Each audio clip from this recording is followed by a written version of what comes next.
चलिए शुरू करते हैं। इसका पहला क्वेश्चन है मॉक टेस्ट का।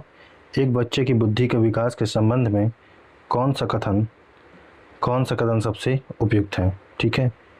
ऑप्शन ए है कि बुद्धि पूरी तरह जन्मजात होती है। ऑप्शन बी है कि विकास केवल वातावरण से प्रभावित होता है।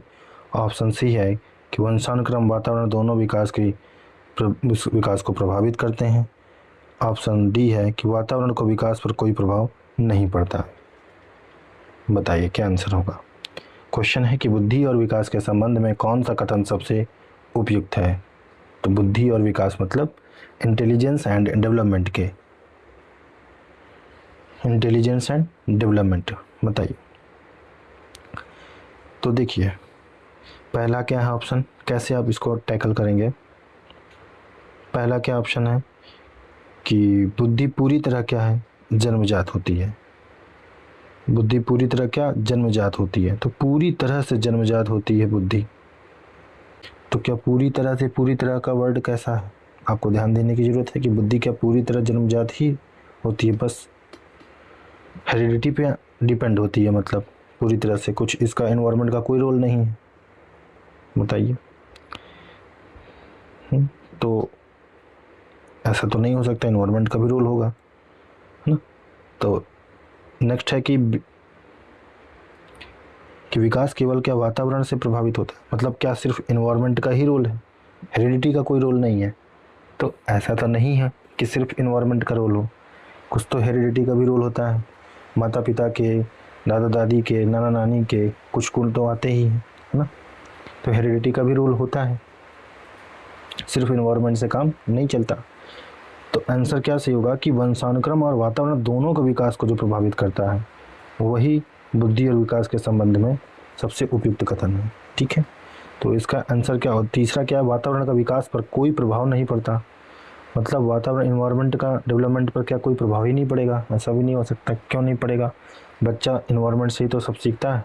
जो बच्चे गांव जाते हैं, शहर का बच्चा कहते हैं गांव गया तो जल्द से जल्द कुछ ही दिन में क्या है सिखाया, गाली गलौज करना सिखाया, कुछ अच्छा भी करना सिखाया। हो सकता है जो शहर में ना कर पाता वहाँ वो अच्छा काम करना सीखना, लोगों को हेल्प करना सीख रहा हो, है ना। तो इन्वायरमेंट्स का तो प्रभाव पड़ता है ना। ठीक है। तो नेक्स्ट क्वेश्चन की तरफ बढ़ते हैं। तो इसका आंसर क्या है कि वंशानुक्रम और वातावरण क्या करते हैं, दोनों विकास को प्रभावित करते हैं। Option C. ठीक है। नेक्स्ट क्वेश्चन देखिए, इसका एक्सप्लेनेशन देख लीजिए। वंशानुक्रम और वातावरण दोनों, ठीक है, बच्चे के विकास पर हेरिडिटी और इन्वायरमेंट वातावरण दोनों का प्रभाव होता है। हेरिडिटी बच्चे को जन्मजात विशेषताएं देती है, जबकि इन्वायरमेंट उसके विकास को प्रभावित करता है। ठीक है। अच्छा, ए बी में जब मैंने बताया था केवल वाले क्वेश्चन गलत होते हैं, तो मैंने पहले भी बताया था। टैग वर्ड का आपका एक वीडियो भी पड़ा है, पूरा पेपर से पहले ज़रूर देख लीजिएगा जब आपको समय लगे। पियाजे के अनुसार 7 से 11 वर्ष की आयु का बच्चा किस अवस्था में होता है, उसकी अवस्था क्या होती है, एज क्या है। एज फैक्टर मैंने 4 अवस्थाओं में बांटा है ना, इन्होंने वीडियो देखा होगा तो आपको याद होगा, पूरी 4 अवस्थाएं क्लियर होंगी, इमेज बन गई होगी। इसीलिए इमेज का यूज ही किया गया था कि जिससे आपको एग्ज़ाम में इमेज बन जाए। तो 7 से 11 वर्ष की आयु का बच्चा किस अवस्था में होता है, तो संवेदीगामक, पूर्व संक्रियात्मक, मूर्त संक्रियात्मक या औपचारिक संक्रियात्मक, कैसा होता है याद करिए। तो ज़्यादा समय नहीं इसमें लेना। देखिए आपने इसको पढ़ा होगा, तो मतलब फैक्ट वाला क्वेश्चन है, सीधे आपको याद रखना चाहिए, है ना। तो ये क्या होगा, इसमें कॉन्क्रीट ऑपरेशनल होगा कि मूर्त संक्रियात्मक अवस्था है। संवेदीगामक अवस्था क्या होता है, 0 से 2, और ये 2 से 7, 2 से 7, और ये 7 से 11, और ये 11 प्लस। ठीक, तो यही दिया हुआ है। इसका एक्सप्लेनेशन में मूर्त संक्रियात्मक होता है, सेंसरी मोटर, 0 से 2 pre operational, concrete operational, formal operation. ठीक है। ये देखिए इस अवस्था में कौन सी, कंक्रीट ऑपरेशनल स्टेज में कंक्रीट ऑब्जेक्ट और वास्तविक परिस्थिति के आधार पर लॉजिकल थिंकिंग वो करने लगता है। नेक्स्ट क्वेश्चन है, वाइगॉत्स्की के अनुसार बच्चे के सीखने में सबसे महत्वपूर्ण भूमिका किसकी होती है। सबसे महत्वपूर्ण भूमिका किसकी होती है, तो सबसे महत्वपूर्ण भूमिका बताइए किसकी होगी। सबसे महत्वपूर्ण भूमिका किसकी होगी। ऑप्शन है केवल अनुवांशिकता का, ऑप्शन है केवल अनुवांशिकता का, या सामाजिक अंतःक्रिया का, या केवल परिपक्वता का, या केवल अनुकरण का। तो जो केवल वाले हैं, मैंने पहले भी कहा था कि टैग वर्ड में आपको सिखाया गया कि केवल वाले ऑप्शन को ध्यान से समझना होता है कि क्या ये सही है, तो मोस्टली 75% वो गलत ही होते हैं। केवल अनुवांशिकता मतलब क्या, सिर्फ अनुवांशिकता, बच्चे के सीखने में सिर्फ अनुवांशिकता हेरिडिटी का रोल है और किसी चीज़ का सोशल इंटरेक्शंस का रोल नहीं है, या किसी और चीज़ के साथ में रोल नहीं है क्या? तो ऐसा नहीं है, इन्वायरमेंट का रोल है। अब इन्वायरमेंट तो यहाँ दिया नहीं, तो इन्वायरमेंट मिलेगा कहाँ से? इन्वायरमेंट मिलेगा सोशल इंटरेक्शन से, ठीक है, सामाजिक अंतःक्रिया ही उसका इन्वायरमेंट है। तो हेरिडिटी और इन्वायरमेंट से ही बच्चे का क्या विकास होता है, और विकास ही क्या है, बच्चे का सीखना हुआ, ठीक है। तो इसका आंसर क्या हो जाएगा? सामाजिक अंतःक्रिया, सोशल इंटरेक्शन, सामाजिक अंतःक्रिया, सोशल इंटरेक्शन। वैगासिक के माना कि बच्चे का लर्निंग प्रोसेस सोशल इंटरेक्शन और लैंग्वेज से बहुत प्रभावित होता है, ठीक है। तो दो चीज़ से, सोशल इंटरेक्शन और लैंग्वेज से, भाषा से ही व्यक्ति अभिव्यक्ति प्रकट करता है और अपनी बात को कह पाता है, ठीक है।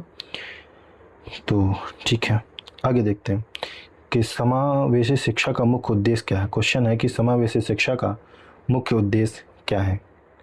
तो समावेशी शिक्षा का मुख्य उद्देश्य क्या है? ऑप्शन है, तो ऑप्शन है आपके पास, विशेष बच्चों को अलग पढ़ाना, केवल मेधावी बच्चों को अवसर देना, सभी बच्चों को साथ सीखने का अवसर देना, केवल सामान्य बच्चों पर ध्यान देना।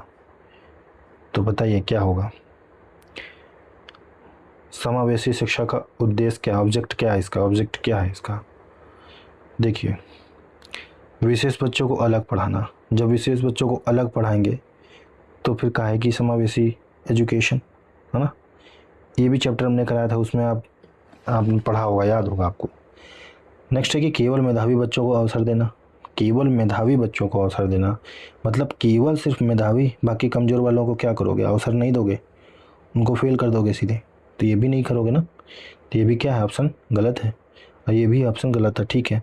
सी है कि सभी बच्चों को साथ सीखने का अवसर देना, सभी बच्चों को साथ सीखने का अवसर देना, यही क्या है, समावेशी शिक्षा का उद्देश्य। अंतिम क्या है कि केवल सामान्य बच्चों पर, सिर्फ सामान्य बच्चे, जो स्पेशल बच्चे होंगे, जो विशेष बच्चे होंगे, उनका क्या करोगे? तो इसलिए ये भी आंसर गलत है। अच्छा, एक काम करना है आपको, कभी भी सीडीपी पढ़ना तो सीडीपी की इंग्लिश ज़रूर पढ़ना, क्योंकि हिंदी वर्जन में कभी कभी कुछ और भी बात लिख जाती है, गलत हो जाता है ट्रांसलेशन, तो इंग्लिश ज़रूर पढ़ना। इसमें देखिएगा, सभी बच्चों को साथ सीखने का सभी बच्चों को साथ सीखने का अवसर है, यही समावेशी शिक्षा का उद्देश्य है, ठीक है। इसमें CWSN मतलब चिल्ड्रन विद स्पेशल नीड्स को अलग करने के बजाय आवश्यक सपोर्ट दिया जाता है, मतलब जो ऐसे बालक हैं, स्पेशल जो विशेष बालक हैं, इनको अलग नहीं किया जाता, बल्कि क्या किया जाता है, सपोर्ट किया जाता है, जो पहले ऑप्शन में था। इसका अर्थ यह नहीं है कि सभी बच्चों को बिल्कुल एक ही तरीके से पढ़ाया जाए, ज़रूरत के अनुसार सपोर्ट और टीचिंग स्ट्रेटजी अलग हो सकती है। जिसको सुनाई नहीं देगा हो सकता है उसको कान की मशीन, और जिसको दिखाई नहीं देगा उसे ब्रेन लिप के माध्यम से पढ़ाया जा सकता है। नेक्स्ट है, यदि शिक्षक बच्चों को सीखने की कठिनाइयों को पहचानने के लिए असेसमेंट करता है तो इसे क्या कहा जाएगा? सीखने की कठिनाइयों को पहचानने के लिए, ठीक है, जो सीखने की जो कठिनाइयाँ थी उनको पहचानने के लिए असेसमेंट करता है, तो इसे क्या कहा जाएगा? बताइए, इसे क्या कहा जाएगा? योगात्मक मूल्यांकन, नैदानिक मूल्यांकन, स्थान निर्धारण मूल्यांकन, या मानक संदर्भित मूल्यांकन? मानक संदर्भित मूल्यांकन या स्थान, तो आपने क्लास याद आई होगी, योगात्मक मूल्यांकन, नैदानिक मूल्यांकन, और एक तीसरा पढ़ा था आपने, कौन सा? रचनात्मक मूल्यांकन, है ना। तीन ही आपने पढ़े थे, ये दो ऑप्शन है ही नहीं, मूल्यांकन में नहीं आते। तो अब यहाँ पर क्या कहा इसने, कठिनाइयों को पहचानने के लिए, मतलब कोई समस्या है, अगर आपने क्लास ली होगी तो आपको याद आ रहा होगा डॉक्टर वाली कहानी, कि डॉक्टर का जो काम होता है वही काम होता है यहाँ टीचर का इस समय, कि वो क्या करता है, पेशेंट्स मतलब उसके रोग को पहचानता है, वही बच्ची की कठिनाई है उसको पहचानने का काम टीचर करता है। तो किसे डायग्नोसिस करता है, क्या करता है, डायग्नोसिस करता है इसको, कि कैसे क्या गलती है बच्चे, क्या कठिनाई आ रही है, उसका डायग्नोसिस करता है। तो क्या ऑप्शन हो जाएगा, आंसर क्या होगा? ये नैदानिक मूल्यांकन, ठीक है। एक्सप्लेनेशन पढ़ लेते हैं। नैदानिक मूल्यांकन। ठीक है, आंसर है। एक्सप्लेनेशन है कि डायग्नोस्टिक असेसमेंट्स का उद्देश्य क्या है, लर्निंग डिफ़िकल्टीज और उनके कारणों की पहचान करना होता है ताकि टीचर रेमेडियल टीचिंग दे सके। फॉर्मेटिव असेसमेंट्स में क्या होता है, लर्निंग के दौरान ही प्रोग्रेस सुधारने के लिए कहा जाता है। जिस समय आप पढ़ा रहे हैं उसी समय अगर आप बच्चे को समझ रहे हैं, उससे क्वेश्चन पूछ रहे हैं, उसके बच्चे के साथ इंटरेक्शन हो रहा है और उसकी कठिनाइयों को समझ के उसको तुरंत निदान दे रहे हैं, वहाँ पर मतलब निदान क्या दे रहे हैं, तुरंत उसको बता रहे हैं, है ना। उससे आप अपने टीएलएम यूज अलग कर रहे हैं कि ये दिक्कत आ रही है, इसको तो हम टीएलएम कुछ दूसरा यूज करें। तो वहाँ पर मतलब पढ़ाई के दौरान मेन है उसमें कि लर्निंग के दौरान। ठीक है। समेटिव असेसमेंट में क्या होता है, लर्निंग पीरियड के अंत में ओवरऑल अचीवमेंट जानने के लिए समेटिव असेसमेंट होता है। और डायग्नोसिस असेसमेंट में क्या, समस्या कहाँ और क्यों है। जब कहाँ और क्यों मतलब पहचान की बात आ जाए, ठीक है, तो कहाँ और क्यों पहचानने की बात आ जाए तब क्या डायग्नोसिस असेसमेंट हो जाएगा। ठीक, नेक्स्ट क्वेश्चन देखते हैं। देखिए, एक शिक्षक देखता है, क्या देखता है कि उसकी कक्षा का एक बच्चा गणित के प्रश्न हल करते समय बार बार गलती करता है। ठीक है, शिक्षक को सबसे पहले क्या करना चाहिए, यदि आप हैं शिक्षक तो आप क्या करेंगे। सबसे पहले हमेशा ऐसे क्वेश्चनों में अपने आप को टीचर मान करके ही ऐसे क्वेश्चन सॉल्व किए जाते हैं। ऑप्शन ए, बच्चे को अधिक गृह कार्य दे देंगे। क्या आप ऐसा करते हैं कि बच्चे को अधिक गृह होमवर्क ज़्यादा दे दो, तो उससे क्या, तो उससे मतलब क्या फ़ायदा होगा। दूसरा कि बच्चे को कक्षा में अलग बैठा देंगे। या तीसरा कि गलती के कारण को समझने का प्रयास करना। या चौथा कि अभिभावकों से शिकायत करना। तो आप क्या करते हैं या आप क्या करेंगे। अब समस्या क्या है कि बच्चा गणित के प्रश्न को हल करते समय बार बार सिर्फ गलती कर रहा है, तो क्या उसके लिए आप होमवर्क ज़्यादा दे दोगे। गणित के प्रश्न में हल कर रहा है तो आप जो हल करते समय गलती कर रहा है तब गलती को पहचानने का प्रयास करोगे ना, कि अलग बैठा दोगे कक्षा से। हाँ, या आप अभिभावक से शिकायत करोगे कि ये बच्चा आपका जो है, मैथ का बच्चा जो है प्रश्न हल करने में समय बार बार गलती करता है। क्या ऐसा आप करेंगे, नहीं करेंगे ना।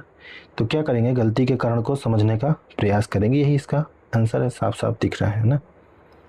ऐसे क्वेश्चन हम अपने आप को टीचिंग फील करके करोगे तो बहुत अच्छे से हो जाएगा। देखिए नेक्स्ट, टीचर का फोकस केवल गलती पकड़ना नहीं होता बल्कि बच्चा कहाँ और क्यों गलती कर रहा है उसको समझना भी होता। ठीक है, एक कक्षा में एक बच्चा बहुत धीरे पढ़ता है, शिक्षक को उसके साथ कैसा व्यवहार करना चाहिए। अगर बच्चा धीरे धीरे पढ़ता है, बहुत धीरे पढ़ रहा है, तो शिक्षक क्या करेगा, उसे बाकी बच्चों से अलग कर देगा, या उसे पढ़ने के लिए मजबूर करेगा, या उसकी आवश्यकता के अनुसार अतिरिक्त सहायता देगा, या उसे कम अंक देगा।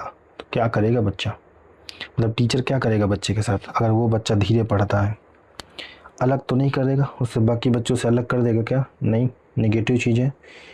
अगर टैग वर्ड और नेगेटिव, तो आधे सीडीपी या आपके सीटेट के तकरीबन, मतलब सीडीपी की अगर बात करें कि सीडीपी में, तो सीडीपी में कम से कम 15 क्वेश्चन आपको सिर्फ टैग वर्ड और नेगेटिव पॉजिटिव वर्ड के कारण ही सही हो जाएंगे।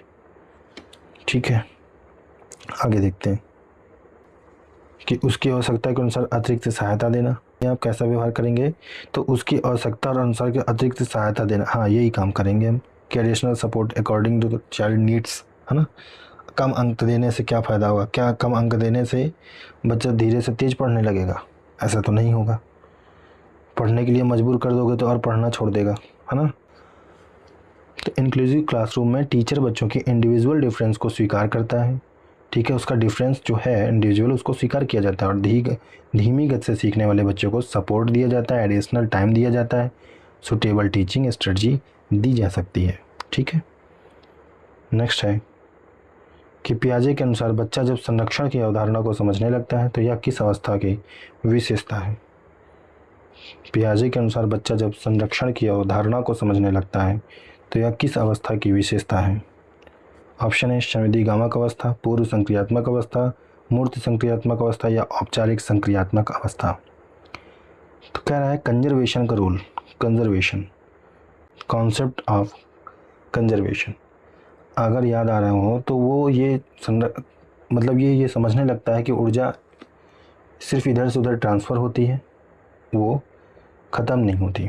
अगर आपको याद आ रहा होगा कि चौड़ा गिलास है ना, एक लंबा गिलास वाला उदाहरण, पानी 200 ml है, तो ये भले ही यहाँ तक दिख रहा है और इसमें यहीं तक ख़त्म हो जाए, लेकिन 200 ml को इसमें डालो चाहे इसमें डालो, पानी की मात्रा बराबर होगी।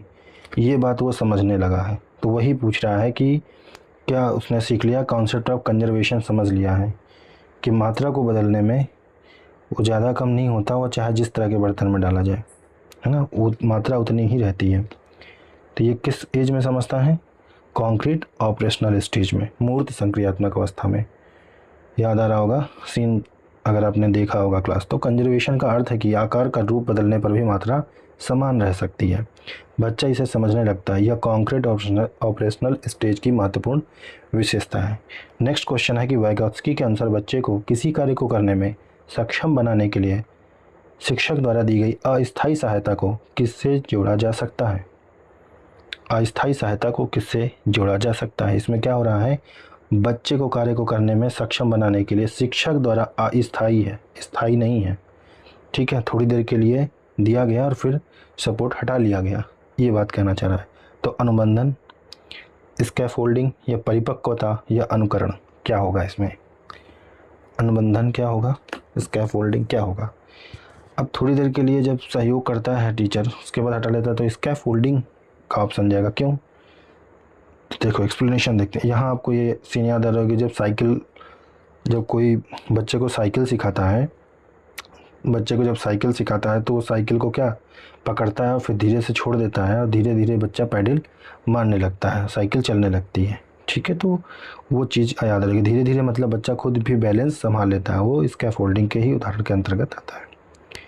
टीचर या अधिक सक्षम व्यक्ति बच्चे को आवश्यक सपोर्ट देता है और धीरे धीरे सहायता कम करता जाता है। इसे JPD zone of proximal development से जोड़कर अगर याद रखेंगे तो शायद आपको याद रहे, ठीक है। एक शिक्षक पढ़ाते समय लगातार बच्चों से प्रश्न पूछता है और उनके उत्तरों के आधार पर अपनी टीचिंग में बदलाव करता है। क्या करता है? पढ़ाते ही समय, बस यहीं से आंसर पकड़ लीजिए कि पढ़ाते समय कर रहा है, लास्ट में नहीं कर रहा है। तो क्या होगा? इससे पहले अभी हम लोगों ने पढ़ा था कि रचनात्मक मूल्यांकन, योगात्मक मूल्यांकन, स्थान निर्धारण मूल्यांकन, मानक संदर्भित मूल्यांकन। क्या होगा? तो ऐसे में क्या होगा, उसी समय, तो ये फॉर्मेटिव असेसमेंट होगा, ठीक उसी समय रचनात्मक मूल्यांकन एक्सप्लेनेशन में कि फॉर्मेटिव असेसमेंट होगा, लर्निंग के दौरान किया जाता है ताकि टीचर को पता चले कि बच्चे कितना समझ रहे हैं और टीचिंग में क्या सुधार करना है। तो फॉर्मेटिव ड्यूरिंग लर्निंग प्लस सुधार, जबकि समेटिव अंत में अचीवमेंट जानना होता है, ठीक है। तो बताइएगा ये मॉक टेस्ट आपको कैसा लगा, ठीक है। यदि चैनल में नए हैं तो चैनल को लाइक, सब्सक्राइब और शेयर कर लीजिए। इसकी PDF टेलीग्राम चैनल से आप ले लीजिए, ठीक है। Thank you.